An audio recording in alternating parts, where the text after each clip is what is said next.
보러 가는 날. 나는 지난 3월에 목, 폐, 복부 모두 깨끗하다는 진료 결과를 듣고 6개월에 한 번씩 검진을 해봐도 좋겠다는 진료를 받았었다. 그렇게 나는 싱그러운 봄을 맞이하였고 뜨거운 여름을 제주에서 아들과 함께 보냈다. 두 계절을 보내고 나니 다시 검진일이 다가왔고 늘 그랬듯이 CT를 찍고 3주 뒤 진료를 기다렸다. 어제가 그날이었다. 늘 그렇듯이 아이를 유치원에 등원시키고 신촌으로 갔다. 나는 어제 오후 2시 10분에 신촌 세브란스에서 진료가 예약되어 있었다. 나는 서울에 진료를 보러 가는 김에 서울에 사시는 귀한 분을 만나기로 했다. 나의 육종암 브이로그 채널을 구독하고 계신 구독자분이신데 나와 같은 육종암 환우분이셨다. 나는 혈관 지방 육종이고 그 구독자분은 자궁 육종암이셨다. 그리고 그분도 나처럼 아이를 키우며 자연 치유를 하고 계셨다. 나는 희귀암 육종암 환우를 뵐 수 있다는 사실에 너무 반갑고 기뻤다. 구독자님도 그날 S병원에서 오전에 펫CT를 찍는다고 하셨다.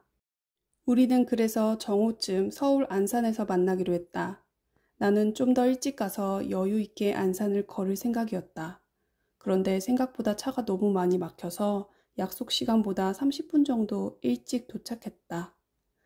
나는 봉원사에 주차를 하고 안산 자락길을 천천히 올라갔다. 안산은 맨발 걷기를 하기에 좋은 산이었다. 맨발러들도 많았고 황토길과 황토 웅덩이도 있었다. 서울에 이렇게 좋은 자연 환경이 있다니 놀라웠다. 서울특별시가 괜히 특별시가 붙은 게 아닌가 보다. 소나무와 잣나무, 메타셀콰이어 등등 굵직굵직한 나무들이 아름다운 숲을 이루고 있었다. 구독자님이 오실 때까지 나는 안산의 오솔길을 천천히 걸어보았다. 20분 정도 걷고 나서 구독자분이 안산에 올라왔다며 샤론스토님 어디 계시냐고 전화가 왔다. 나는 구독자님이 계신 곳으로 맨발로 재빠르게 돌아서 걸어갔다. 단발머리에 수수하고 단아한 외모의 여성분이 맨발로 걸어오고 계셨다. 나는 단번에 구독자님임을 알아차리고 인사를 드렸다. 우리는 너무 반가워서 서로 만나자마자 건치를 드러내며 환하게 웃었다. 그리고 포옹을 했다. 그렇게 반가울 수가 없었다. 구독자님은 나보다 1살 위의 언니였고 8살 아들을 키우고 있는 엄마 치병업자였다. 우리는 여러모로 서로 닮은 점이 많아서 보자마자 이심전심이 되는 것 같았다. 그동안 치병을 하면서 나는 많지는 않아도 몇몇 환우분들을 알게 되었는데 환우분들 평균 나이대가 50은 되었다. 그런데 뭔가 또래의 같은 종류의 희귀암 환우분을 만나니 또 다른 결의 또 다른 느낌을 받았다. 그동안 나는 아이를 키우면서 전업 치병업자로 산으로 출퇴근하는 생활을 하다 보니 산이라는 큰 섬에 홀로 있는 듯 했다. 이 두 가지 투잡을 뛰는 것만으로도 너무나 벅찼던 시간들이었다. 우리는 함께 안산의 오솔길을 걸으며 이런저런 이야기를 나눴다. 첫 만남이었음에도 전혀 어색하지 않고 그 누구에게 쉽게 말하기 힘든 암과 치병의 이야기들을 정말 편안하고 허심탄회하게 나눴다. 구독자님도 자연 치유의 길을 잘 걸어가고 계셨다. 우리는 의식의 흐름을 따라서 이런저런 대화를 나눴다. 육아와 치병을 함께 어깨에 지고 가는 진땀 나는 이야기 말이다.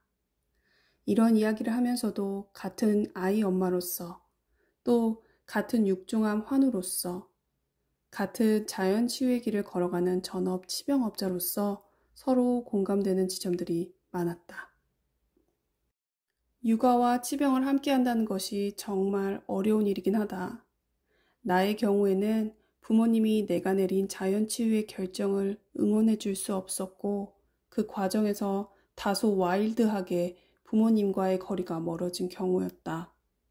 그럼에도 불구하고 부모님께서 주말에 아이를 데려가셔서 종종 아이를 돌봐주셨다. 주말에 봐주시는 것만으로도 너무 감사했지만 나는 늘 걱정으로 가득 찬 눈빛으로 딸을 바라보는 부모님의 시선이 너무나 부담스럽고 괴로웠다. 구독자님의 경우에는 구독자님이 오롯이 치병에 집중할 수 있도록 양가에서 교대로 아이를 돌봐주셨다고 한다. 이렇게 양가에서 아이를 돌봐줄 수 있는 환경이라면 한시름 덜으신 거라고 구독자님은 너무 복이 많으신 분이라고 했다. 그러나 구독자님의 고민은 생각지 못한 또 다른 곳에 있었다. 구독자님의 친정 어머니께서는 자연치유에 깊은 관심을 가지고 공부도 많이 하셔서 식단과 관련하여 모든 것에 아낌없는 지원을 해주신다고 했다. 그런데 어머니의 그런 세심한 케어의 뿌리에는 어머니의 불안한 마음이 있었고 그 마음이 자신에게 전해진다는 것을 느꼈다고 했다.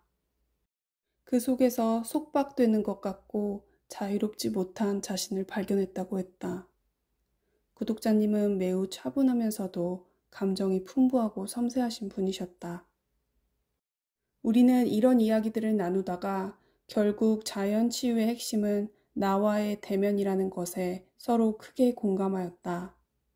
결국은 내가 혼자 걸어가며 나 자신을 대면하는 일을 피할 수가 없는 것이 바로 자연치유의 민낯을 보는 일이라는 것을 말이다. 결국은 아무리 가까운 부모, 남편, 자식과 같은 가족관계도 자연치유의 길을 걸어가는 환우에게 가닿을 수 없는 간극이 있고 그 간극의 거리를 서로가 받아들이고 적당한 거리를 유지할 때 건강한 자연치유의 길을 걸어갈 수 있음을 말이다. 구독자님은 최근 검진 결과에서 우측 폐 하엽에 약 6mm 작은 종양이 발견되었는데 아직 남편과 부모님께는 말씀을 드리지 못했고 자신은 이 상황이 덤덤하며 그동안 해왔듯이 자연치유의 길을 걸어갈 것이라고 했다. 구독자님은 이런 부분에서 굉장히 큰 탤런트를 가지고 계셨다.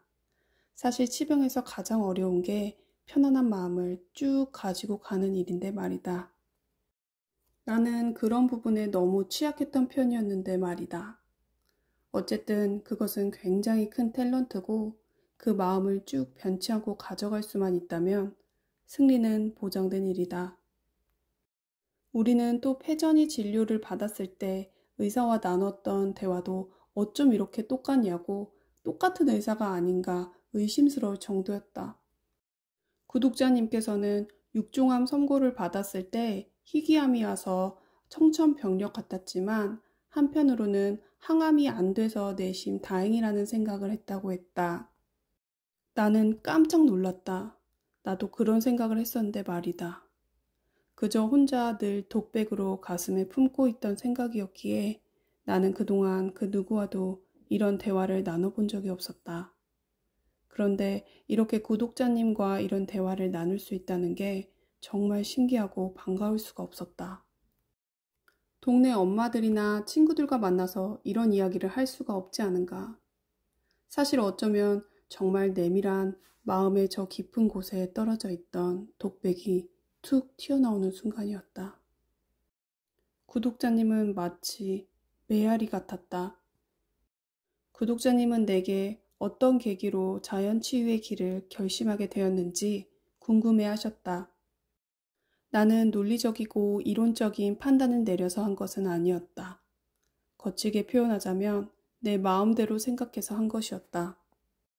내가 그날 주치의 교수님의 진료실에서 받은 느낌은 이성적이거나 논리적 성격의 것은 아니었다. 나의 마음속 솔직한 심정은 의사도 잘 모르고 있는데 아는 게 그것뿐이라 수술밖에 없다고 말하는 것 같은데 뭘 믿고 내 폐를 또 맡겨야 하나? 의사는 수술할 수 있을 때 하라는데 나중에 다 퍼져서 하고 싶어도 못하는 수가 있다는데 수술을 일단 하는 게 맞는 건가? 어떡하지? 그리고 진료 결과를 가족들에게 이야기했더니 가족들은 당연히 수술을 해야지로 결론이 났고 나는 수술 날짜도 다 잡아서 폐기능 검사까지 다 마쳤다. 그런데도 나는 여전히 나의 마음속에 이것이 맞는 것인가? 아무리 생각해봐도 득보다 실이 큰 것 같은데 또 폐를 잘라내야 하다니 라는 생각으로 마음이 요동치고 있었다. 3박 4일간의 수술 일정이 나왔는데 아이를 부모님께 맡기기로 하고 남편이 수술 둘째 날에 휴가를 낼 수 있어서 둘째 날은 남편이 오고 첫째 날은 어떻게 하나 고민을 하다가 남동생에게 부탁해보기로 했다. 그리고 남동생에게 전화를 했다. 그런데 남동생은 정말 난감하다는 듯 그냥 아빠한테 부탁하면 안 돼? 아빠가 해줄 수 있잖아. 아빠는 일하시잖아. 오후 5시까지만 있어줄 수 없냐? 어렵냐? 코로나라서 PCR 검사도 받아야 된다고 하던데. 야, 됐어. 필요 없어. 일 열심히 해라. 끊어. 나는 너무 슬펐다. 동생이 일이 바빠서 와주는 게 힘들 수는 있다고 생각은 했다. 머리로는 이해가 되는 부분이지만 마음은 너무 서운하고 너무너무 슬펐다. 나는 그렇게 전화를 끊고 엉엉 울고 났더니 묘하게도 정신이 명료해졌다. 그리고 나는 그냥 수술을 하지 않기로 결심했다. 자연치유를 하기로 결심했다. 그것이 나의 비논리적인 자연치유의 결정적인 계기가 되었다. 그렇게 모든 수술 일정을 다 취소시키자 진료 일정이 다시 잡혔고 주치의 교수님께서 왜 수술을 취소하셨냐며 무슨 생각이시냐고 황당한 표정으로 물어보셨다. 그냥 수술 안 하려고요. 득보다 실이 더 큰 것 같아서요. 좀 느긋하게 지켜볼게요. CT 찍으면서 지켜보죠, 선생님. 제 암이 그렇잖아요, 선생님. 수술한다고 해서 재발하지 않는다는 보장이 없잖아요. 재발되면 또 잘라내고, 또 잘라내고. 그러면 너무 괴로운 인생인 것 같아요. 근본적으로 치료가 되지 않는데 손실이 너무 크지 않나요? 한번 잘라내면 복구도 안 되는데. 전이 되면 어쩌려고 그래요? 선생님이 제 생명을 책임지실 수가 없잖아요. 제가 책임을 지는 수밖에 없는 문제인 것 같아요. 저는 좀 느긋하게 지켜보고 판단을 보류하는 게 나을 것 같아요. 선생님은 매우 당황하신 것 같았다. 당황해서 말을 잃어버리신 것 같은 느낌이었다. 잠시 진료실에 침묵이 흘렀다. 2달 뒤에 오세요. 네, 감사합니다. 안녕히 계세요. 한편으로는 자연치유의 길을 가겠다는 결심을 내려서 속이 시원했지만 그 결정에 따르는 책임의 무게는 설악산 울산바위급이었다. 그러나 지금 생각해보면 논리성이 부족한 나의 결심과 행동들은 자연과 많이 닮아 있는 것 같았다. 자연은 예측 불가했고 비논리적인 특성을 갖고 있었다. 어쩌면 이런 특성이 자연치유의 큰 특성일지도 모른다는 생각을 했다. 이런 특성으로 자연치유의 길이 어쩌면 어렵게 느껴질 수도 있겠다는 생각이 들었다. 우리는 논리와 합리적인 사고에 길들여져 있기에 예측 불가하고 비논리적인 길이 두려울 수밖에 없다. 나는 구독자님과 이런 대화를 나누다가 자연치유는 이론과 지식, 논리와는 전혀 다른 영역인 것 같다고 했다. 이걸 이론과 지식, 논리로 설명하고 설득할수록 자연치유스러운 자연치유를 말하게 되는 것 같아서 설명도 어렵고 따라서 설득은 더욱더 불가능할 것이라고 말이다. 어쩌면 좀 천진난만한 사람들이 자연치유의 길을 아무렇지 않게 걸어갈 수 있을지도 모른다. 우리는 안산을 걸으며 시간이 가는 줄도 모르고 이런저런 이야기를 나눴다.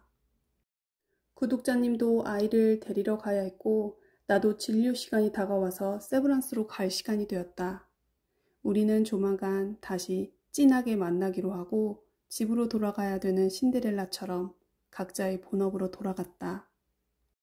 나는 바로 세브란스로 가서 도착 신고를 하고 몸무게와 혈압을 잰 뒤 대기실에서 진료를 기다렸다. 대기실 앞에 있는 커다란 TV에서 항암과 방사선 치료를 받은 말기 환우들의 투병기 인터뷰가 나왔다. 세브란스 TV는 환우들의 처절한 투병의 이야기를 링 위에서 결투를 벌이는 복서에 비유하며 나름 드라마틱한 영상 연출을 했다. 현대의학의 관점이 그대로 투영된 영상 연출이었다. 자연치유는 취권하는 할아버지에 비유할 수 있지 않을까 싶다. 술에 취한 듯 해롱해롱 되지만 절대 암에게 틈을 주지 않는 맑고 영롱한 정신력으로 뒷발차기하는 순발력과 센스 말이다. 자연치유의 길을 가는 이들에게는 암병동보다는 소림사를 가서 스승님을 찾아뵙는 게 더 맞을 것이다. 아무튼 이런저런 생각을 하며 세브란스 영상을 보고 있는데 내 이름이 호명되어 진료를 받으러 들어갔다. 안녕하세요. 안녕하세요. 잘 지내셨어요? 검사 결과는 아주 좋아요. 피검사도 다 좋고요. 목도 깨끗하고 복부도 다 깨끗하세요. 폐는 좋아진 상태로 깨끗하게 잘 유지되네요. 지금처럼 이렇게 검사하시면서 보시죠. 내년 1월이면 이제 보험이 끝나거든요. 그래서 그 전에 한번 검사하고 간격을 조금 늘릴게요. 알았죠? 네, 알겠습니다. 감사합니다. 네, 들어가세요. 네. 나는 이번에도 지난 3월의 결과처럼 좋은 소식을 안고 집으로 돌아왔다. 가정도 회사도 유지를 잘하는 것이 힘든 일이듯 자연치유도 다를 게 없다. 이제부터 나의 자연치유기가 서막을 열고 본격적으로 시작되었다.